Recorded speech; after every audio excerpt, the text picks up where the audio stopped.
दोस्तों आखिर जिस चीज की आशंका जाई जा रही थी वो अब सही साबित हो गई है और अब फाइनली रूस ने यूक्रेन पर मिसाइल अटैक कर दिया है और पुतिन ने यूक्रेन में सैन्य कार्रवाई की घोषणा कर दी। वहीं यूक्रेन अब मार्शल लॉ इम्पोज करने जा रहा है। इसी बीच हमला करते ही पुतिन ने कूटनीतिक तौर पर भारत से एक बड़ी मदद मांगी है। बड़े देशों में आज रूस के साथ कोई खड़ा दिखाई नहीं दे रहा, सिवाय चाइना और भारत के। दोनों ने ही यूएन में भी एक जैसा ही बयान दिया है और खुलकर रूस का न तो समर्थन किया और न ही विरोध। जिस तरह के सैंक्शन पूरी दुनिया रूस पर लगा रही है, इससे कुछ हद तक बचने के लिए उसे भारत के साथ की जरूरत है। क्या मदद रूस ने मांगी है, यूक्रेन में फिलहाल क्या हालात हैं, इस पर तो हम बात करेंगे ही। साथ ही डीआरडीओ ने एक नया नोटाम यानी कि एरिया वार्निंग इशू की है और एक बड़ा परीक्षण होने जा रहा है, इस पर भी हम बात करेंगे। तो चलिए बिना वक्त गवाए स्टार्ट करते हैं इस वीडियो को। लेकिन एक छोटी सी रिक्वेस्ट है कि अगर चैनल पर आप पहली बार आए हैं तो चैनल को सब्सक्राइब करके बेल नोटिफिकेशन को ऑन कर लें, जिससे डिफेंस से जुड़ी लेटेस्ट वीडियो आप तक सबसे पहले पहुंचे। ताजा हालात, जैसा कि दोस्तों मैंने आपको बताया कि यूक्रेन पर स्पेशल मिलिट्री ऑपरेशन रूस ने शुरू कर दिया है। साथ ही एक मिसाइल भी यूक्रेन पर दागी गई है। इसके तुरंत जवाब में अमेरिका के विदेश मंत्री का बयान आया है, जिसमें उन्होंने साफ कहा कि अमेरिका अब चुप नहीं बैठेगा। वहीं यूके के प्रधानमंत्री बोरिस जॉनसन की भी स्टेटमेंट आई है, जिसमें उन्होंने मिलकर लड़ने की बात कही है। कुल मिलाकर स्थिति बेहद नाजुक होती जा रही है, क्योंकि रूस हमला करेगा ये हम सब जानते थे, लेकिन अब नाटो जिस तरह से एक्टिव हो गया है और तेजी से हथियार सप्लाई करना शुरू कर दिया है, साथ ही अमेरिका फौज भेजने की तैयारी कर रहा है और यह स्थिति बेहद ज्यादा भयानक होती जा रही है। दो सुपर पावर अब आमने सामने आती दिख रही है। अभी तक अमेरिका सीधे रूस से उलझने से बच रहा था, लेकिन अब सीधे पेंटागन की तरफ से रूस को धमकी दी जा चुकी है। साथ ही अब सबसे बड़ा सैंक्शन स्विफ्ट, जो कि एक तरह से बाइडेन के पास इकलौता ब्रह्मास्त्र बचा हुआ है, उसे चलाने की तैयारी भी अमेरिका कर रहा है। और ये सैंक्शन लगते ही रूस की बैकबोन टूट जाएगी और बड़ी इकोनॉमिक क्राइसिस का सामना रूस को करना पड़ सकता है, क्योंकि पूरी दुनिया से लेन देन बंद हो जाएगा रूस का। यहाँ पर भारत की भी मुसीबत जैसे जैसे टेंशन बढ़ रही है, वैसे वैसे समस्या भी शुरू हो रही है, क्योंकि भारत का लेन देन भी रूस से बंद हो सकता है और काटसा प्रतिबंध भी अब दायरे में आ जाएगा। साथ ही अगर भारत रूस का साथ देता है, जो कि इनडायरेक्टली दे रहा है, उससे अमेरिका सहित पूरे वेस्ट की नाराजगी भारत को झेलनी पड़ सकती है।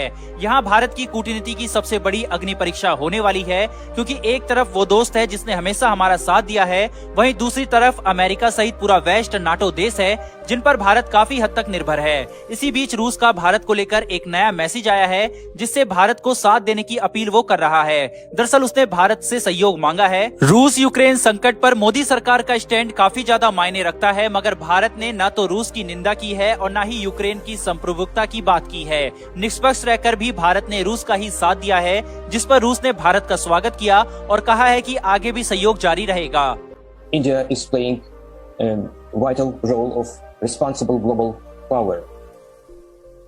It takes an independent and balanced approach to global affairs, and we are enjoying very deep coordination in the Security Council and other multilateral bodies. The Indian activities in the Security Council is fully reflecting the merit of our special privileged strategic partnership.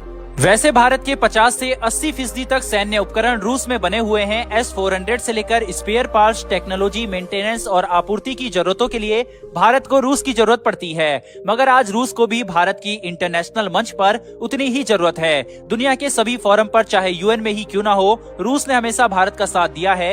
लेकिन एक सवाल के साथ DRDO के परीक्षण की बात हम करते हैं, जो कि बेहद अहम है। दरअसल कल मैंने आपसे एक सवाल पूछा था कि क्या जो रूस कर रहा है वो सही है, तो आप में से काफी सारे लोगों ने कहा था हाँ, क्योंकि नाटो में शामिल हो जाएगा यूक्रेन तो रूस की सीमा के लिए खतरा बढ़ जाएगा। लेकिन दोस्तों, आप किसी इंडिपेंडेंट देश पर इस तरह से आक्रमण करके उस पर कब्जा करें तो ये तो पूरी तरह से गलत है। ये ऐसा ही होगा कि कल नेपाल जैसे छोटे देश पर हमला करके हम अपने साथ उसको कर लें। वही दोस्तों, एक न्यूज में आपको और दे दूं कि यूक्रेन आर्मी ने ये क्लेम किया है कि हमने 5 रूसी फाइटर एयरक्राफ्ट और एक हेलीकॉप्टर को मार गिराया है। ये अभी की ब्रेकिंग न्यूज आई है। यानी कि दोस्तों, युद्ध की शुरुआत तो हो गई है इन दोनों देशों के बीच। अब इसमें कौन कौन से देश कूदते हैं ये देखना होगा। रूस ने इससे पहले 2013-14 में क्रीमिया को भी ऐसे ही अपने कब्जे में किया था। अब एक बार फिर से यूक्रेन की ओर बढ़ चला है। क्या रूस सही कर रहा है नहीं, कमेंट करके जरूर बताएं। बढ़ते हैं दोस्तों दूसरी खबर की तरफ। जैसा कि आप स्क्रीन पर रेफरेंस देख सकते हैं, भारत का रक्षा अनुसंधान एवं विकास संगठन यानी कि डीआरडीओ ने एक बार फिर से नोटाम इशू कर दिया है। इससे पहले भी एक नोटाम इशू डीआरडीओ ने 27 तारीख का किया था, जिसमें भारत की 2-in-1 मिसाइल अस्त्र मार्क 2 के परीक्षण की उम्मीद जताई जा रही है। इस पर मैंने पहले एक वीडियो बनाई थी, लेकिन जो ये नोटाम इशू डीआरडीओ ने किया है ये आज और कल के बीच एक मिसाइल टेस्ट को लेकर है। इस एरिया वार्निंग को वे ऑफ बंगाल यानी कि बंगाल की खाड़ी में जारी किया गया है। इस मिसाइल को चांदीपुर बालासोर से फायर किया जाएगा। मैक्सिमम लेंथ जो नोटाम की है वो 355 किलोमीटर है और 24 से 25 तारीख के बीच में यानी कि आज और कल के बीच में यह परीक्षण किया जाएगा। अब यहाँ पर जो उम्मीद जताई जा रही है वो HSTDV को लेकर है, जिसका फाइनल टेस्ट किया जा सकता है और इसके साथ ही हाइपरसोनिक मिसाइल के रास्ते भारत के लिए काफी क्लियर हो जाएंगे। कुल मिलाकर इस हफ्ते 2 बड़े परीक्षण डीआरडीओ करने वाला है। जैसे ही इस परीक्षण की कोई अपडेट आती है हम आप तक वीडियो लेकर आ जाएंगे, लेकिन उसके लिए चैनल को सब्सक्राइब करके बेल घंटी को अवश्य दबा लें और डीआरडीओ के लिए कमेंट बॉक्स में जय हिंद तो अवश्य लिखिएगा। फिर मिलेंगे ऐसी एक नई वीडियो के साथ। धन्यवाद। जय हिंद।